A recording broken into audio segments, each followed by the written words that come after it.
आप सबको मेरा नमस्कार। और अपने आज की वीडियो क्लास का जो टॉपिक है वो है विशेषण।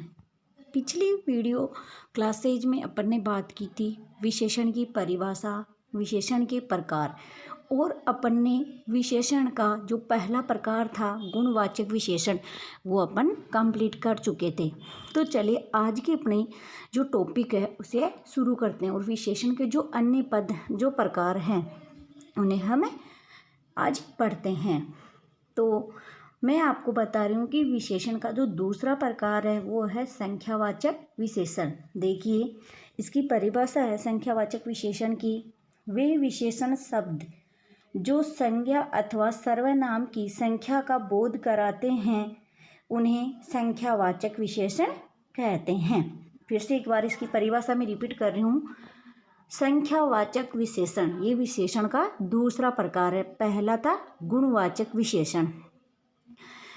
अब देखिए संख्यावाचक विशेषण की परिभाषा है वे विशेषण शब्द जो संज्ञा, फिर से रिपीट कर रही हूँ, संज्ञा अथवा सर्वनाम की संख्याओं का बोध कराते हैं उसे हम संख्यावाचक विशेषण कहते हैं।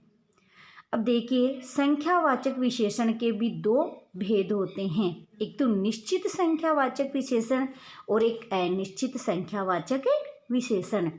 तो सबसे पहला है निश्चित संख्यावाचक विशेषण, जो संख्यावाचक विशेषण का पहला प्रकार है। तो निश्चित संख्यावाचक विशेषण की परिभाषा होगी, देखिए वे विशेषण शब्द जो विशेष्य की निश्चित संख्या का बोध कराते हैं, वे विशेषण शब्द जो विशेष्य की निश्चित संख्या का बोध कराते हैं उसे निश्चित संख्यावाचक विशेषण कहते हैं। निश्चित संख्यावाचक विशेषण के कुछ उदाहरण देखिए यहाँ पर। मेरी कक्षा में 40 छात्र है, निश्चित है कि मेरी कक्षा में 40 छात्र है। अगर मैं यहाँ पे कहती कि मेरी कक्षा में कुछ छात्र है तो निश्चित नहीं है कि 5 है, 10 है, 40 है, 50 है या 20 है, लेकिन मैं यहाँ बोल रही हूँ कि मेरी कक्षा में 40 छात्र है तो यहाँ पर निश्चित है कि कक्षा में 40 छात्र है। देखिए डाल पर 2 चिड़ियाँ बैठी है, या मैं यहाँ पर बोलती कि डाल पर कुछ चिड़ियाँ बैठी है तो अनिश्चित की वहाँ पे 2 बैठी है, 3 बैठी है, 1 बैठी है या 5 बैठी है, 10 बैठी है। लेकिन मैं यहाँ बोल रही हूँ कि डाल पर 2 चिड़ियाँ बैठी है तो 2 यहाँ पर निश्चित है, तो यहाँ पर हो गया निश्चित संख्यावाचक विशेषण। देखिए 40 और 2, 40 और 2, तो ये क्या है निश्चित, दोनों निश्चित। नेक्स्ट देखते हैं इसी का संख्यावाचक विशेषण का दूसरा, निश्चित पढ़ लिया, अब है अनिश्चित संख्यावाचक विशेषण। वे विशेषण शब्द जो विशेष्य की निश्चित संख्या का बोध न कराते हो, यानी उसका अपोजिट। निश्चित संख्यावाचक विशेषण में तो क्या करते हैं कि वे विशेषण शब्द विशेष्य की निश्चित संख्याओं का बोध कराते हैं, लेकिन इसमें वे विशेषण शब्द जो विशेष्य की निश्चित संख्या का बोध नहीं कराते हैं उन्हें हम अनिश्चित संख्यावाचक विशेषण कहते हैं। जैसे मैंने 2 उदाहरण उसमें कुछ आपको बताए भी थे, चलो मैं बता रहा हूँ। देखिए इसका उदाहरण अनिश्चित संख्यावाचक विशेषण का। कक्षा में बहुत कम छात्र उपस्थित थे। अब मैंने यहाँ यह नहीं बताया है कि कक्षा में कितने छात्र उपस्थित थे, नहीं बताया मैंने कहा कि कक्षा में बहुत कम छात्र उपस्थित थे। अब 5 थे, 10 थे, 15 थे, वो पता नहीं है, तो यहाँ पर बहुत कम होने के कारण अनिश्चित की स्थिति है। कुछ फल खाकर ही मेरी भूख मिट गई। मैंने नहीं कहा कि मैंने 5 फल खाए, मैंने 2 खाए, 1 खाया, मैंने कहा कुछ फल खाकर ही मेरी भूख मिट गई, तो कुछ फल के कारण अनिश्चित की स्थिति है, तो यहाँ पर होगा अनिश्चित संख्यावाचक विशेषण और वो होगा बहुत कम और कुछ फल, अनिश्चित की स्थिति। नेक्स्ट देखते हैं विशेषण का जो तीसरा प्रकार है, पहला था गुणवाचक विशेषण, दूसरा था संख्यावाचक विशेषण। और संख्यावाचक विशेषण के दो भेद होते हैं, एक तो निश्चित संख्यावाचक विशेषण और एक था अनिश्चित संख्यावाचक विशेषण। अब हम विशेषण का जो तीसरा प्रकार है वो पढ़ रहे हैं, परिमाणवाचक विशेषण। इसकी परिभाषा देखिए, जिन विशेषण शब्दों से किसी वस्तु के माप तोल संबंधी विशेषता का बोध होता है वे परिमाणवाचक विशेषण कहलाता है। देखिए, यह किसी भी वस्तु की नाप और तोल का बोध कराता है। सबसे मेन ध्यान देने योग्य बात है कि इस विशेषण में नाप का और तोल का बोध होता है, ध्यान रखना। चलिए, जैसे सेर भर दूध निश्चित नहीं है, तोला भर सोना, थोड़ा सा पानी, कुछ पानी, 2 लीटर दूध, कुछ निश्चित, बहुत सी चीनी। तो यहाँ पर जैसे इनको मापा जाता और तोला जाता है। देखिए, परिमाणवाचक विशेषण के भी दो भेद होते हैं संख्यावाचक विशेषण की तरह। इसमें भी निश्चित परिमाणवाचक विशेषण, तो इसकी परिभाषा है, जो विशेषण किस शब्द किसी वस्तु की निश्चित मात्रा अथवा माप तोल का बोध कराते हैं वे निश्चित परिमाणवाचक विशेषण कहलाते हैं। देखिए, निश्चित 4 किलो चावल देना, दुकान वाले से जाके कहते हैं कि मुझे 4 किलो चावल चाहिए, 2 किलो चावल चाहिए, 1 किलो चावल चाहिए, मुझे 5 किलो चावल चाहिए, 4 किलो चीनी चाहिए, कुछ भी, मुझे 5 लीटर दूध दे दो, मुझे 2 सेर घी दे दो। लेकिन दुकान वाले को जाकर कहे कि कुछ चावल दे दो, कुछ घी दे दो, कुछ लीटर दूध दे दो, तो उसे निश्चित पता नहीं है कि इसको कितना दूध चाहिए, कितनी चीनी चाहिए और कितना घी चाहिए। तो जहाँ पर निश्चित मात्रा या माप तोल का बोध हो जाता है वहाँ पर क्या हो जाता है, निश्चित परिमाणवाचक विशेषण। अब परिमाणवाचक विशेषण का दूसरा प्रकार है अनिश्चित परिमाणवाचक विशेषण, वो मैं आपको बता रही हूँ। देखिए, इसकी परिभाषा, जो विशेषण शब्द किसी वस्तु की निश्चित मात्रा अथवा माप तोल का बोध नहीं कराते हैं उसका बिल्कुल उल्टा या उसका विलोम। देखिए, इसकी परिभाषा, जो विशेषण शब्द किसी वस्तु की निश्चित मात्रा अथवा माप तोल का बोध नहीं कराते हैं वे निश्चित परिमाणवाचक विशेषण कहलाते हैं। जैसे मैंने अभी बोला था, कुछ दूध, दुकान वाले को जाके कहेंगे कुछ दूध दे दो, बहुत सा पानी बह गया, सब धन लूट कर ले गए, यानी सारा धन लूट कर ले गए। तो क्या पता कि कितना दूध चाहिए, कितना पानी बहा और कितना धन लूट कर ले गए। तो यहाँ अनिश्चित की स्थिति होने के कारण, उसका माप तोल ज्ञात नहीं होने के कारण कैसी स्थिति बनी हुई है, अनिश्चित परिमाणवाचक विशेषण की। चलो, विशेषण का जो चौथा प्रकार है वो देखिए, यहाँ पर मैं उसकी परिभाषा बता रही हूँ आपको, और वो है संकेतवाचक विशेषण। और संकेतवाचक विशेषण को सार्वनामिक विशेषण भी कहा जाता है, बोला जाता है। ध्यान रखना, यहाँ पर मैं फिर से रिपीट कर रही हूँ कि संकेतवाचक विशेषण को सार्वनामिक विशेषण के नाम से भी जाना जाता है। चलो, इसकी परिभाषा देखिए, जो शब्द संज्ञा या सर्वनाम की ओर संकेत करते हैं, जो शब्द संज्ञा या सर्वनाम की ओर संकेत करते हैं, या जो शब्द सर्वनाम होते हुए भी किसी संज्ञा के पहले लग जाते हैं या आकर के उसकी विशेषताओं को बता देते हैं या प्रकट कर देते हैं, उसे ही हम संकेतवाचक विशेषण कहते हैं। एक बार संकेतवाचक विशेषण की परिभाषा मैं आपके सामने फिर से रिपीट कर रही हूँ, देखना।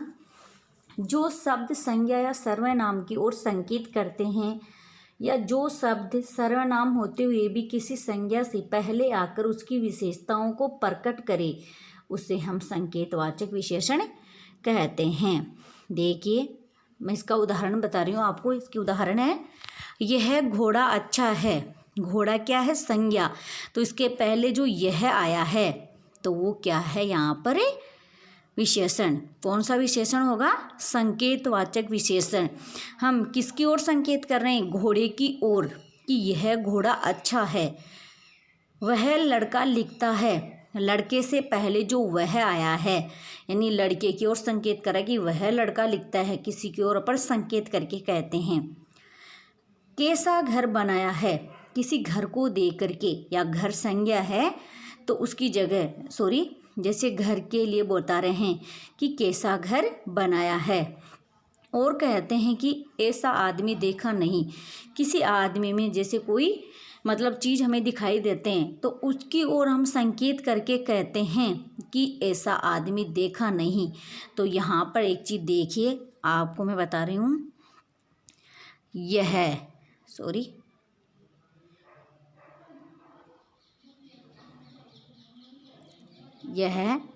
वह कैसा ऐसा, ये क्या है, संकेत। हम क्या कर रहे हैं, उनकी ओर संकेत। तो यहाँ पर हो जाएगा संकेतवाचक विशेषण। और विशेषण का जो आखिरी प्रकार है, पांचवा भेद है, वो है व्यक्तिवाचक विशेषण। देखिए, जिन विशेषण शब्दों की रचना व्यक्तिवाचक संज्ञा से होती है, फिर से बता रही हूँ, जिन विशेषण शब्दों की रचना व्यक्तिवाचक संज्ञा से होती है उन्हें व्यक्तिवाचक विशेषण कहते हैं। जैसे इलाहाबाद से क्या बनेगा, इलाहाबादी। जयपुर से क्या बनेगा, जयपुरी। बनारस से क्या बनेगा, बनारसी। गुजरात से क्या बनेगा, गुजराती। इसी प्रकार से जैसे हम बोलते हैं कि इलाहाबादी अमरूद मीठे होते हैं, तो इलाहाबाद से क्या बना, इलाहाबादी। यहाँ पे क्या हुआ, व्यक्तिवाचक संज्ञा यानी पूरी व्यक्ति जाति का बोध करवा रहा है। अमरूद जाति की जो जाति है वो पूरी का बोध यहाँ पर हो रहा है। हम कहते हैं कि जयपुरी रजाई अच्छी होती है, बना यहाँ पर व्यक्तिवाचक संज्ञा से। इसी प्रकार से बनारसी साड़ी लाना, बनारस से क्या बन गया, बनारसी। जयपुर से जयपुरी, इलाहाबाद से इलाहाबादी। जैसे कोई गुजरात से गुजराती, ऐसे। तो यहाँ पर हो जाएगा व्यक्तिवाचक विशेषण।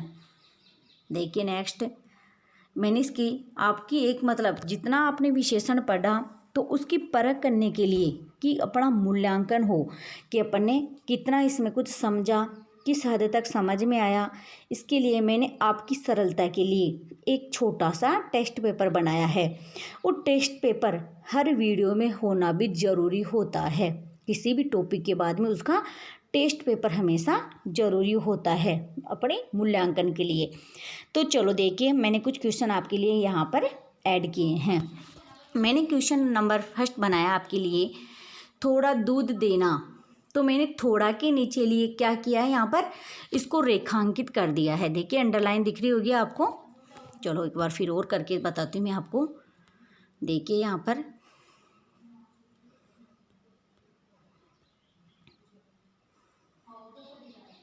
देखिए थोड़ा, तो यहाँ पर मैंने थोड़ा के नीचे क्या किया है, रेखांकित कर दिया है। जो थोड़ा है उस पद में आपको विशेषण बताना है। अब आपको बस पता चल गया होगा कि थोड़ा, मैंने यहाँ पे नहीं बताया कि मेरे को 2 लीटर दूध देना, 5 लीटर दूध देना। अगर 2 लीटर 5 लीटर होता तो यहाँ पर हो जाता निश्चित परिमाणवाचक विशेषण, लेकिन मैंने कहा है थोड़ा सा दूध देना, कुछ पानी देना, कुछ दूध देना, बहुत सा पानी बह गया, थोड़ा दूध देना। तो यहाँ पर थोड़े के कारण होगा अनिश्चित परिमाणवाचक विशेषण। क्वेश्चन नंबर 2 देखिए आप लोग, कश्मीरी सेब में विशेषण है। कश्मीरी सेब, अभी अभी मैंने बताया था आपको, इलाहाबाद से इलाहाबादी अमरूद बताया था मैंने एग्जाम्पल आपको। जो विशेषण का 5वां प्रकार था, जयपुर से जयपुरी, और बनारस से बनारसी, गुजरात से गुजराती। तो देखिए यहाँ पर कश्मीरी सेब में विशेषण होगा व्यक्तिवाचक विशेषण। बिल्कुल सही आपने पहचाना। नेक्स्ट क्वेश्चन नंबर 3 देखिए, क्या मैं यह पुस्तक खरीद लूँ में विशेषण है। तो यहाँ पर यह देख करके आप पहचान जाएंगे कि इस पुस्तक के पहले क्या आया है, यह देखिए, यह देख करके आप पहचान जाओगे कि इसमें संकेतवाचक या सार्वनामिक विशेषण आ रहा है। नेक्स्ट क्वेश्चन नंबर 4 देखिए, मेरी कक्षा में 20 छात्राएं पढ़ती है।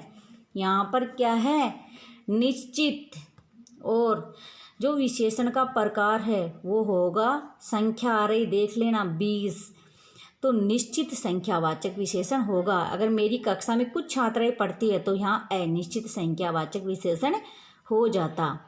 और क्वेश्चन नंबर 5 लास्ट देखिए, 5 किलो चीनी देना में विशेषण होगा। यहाँ पर माप तोल की बात हो रही है।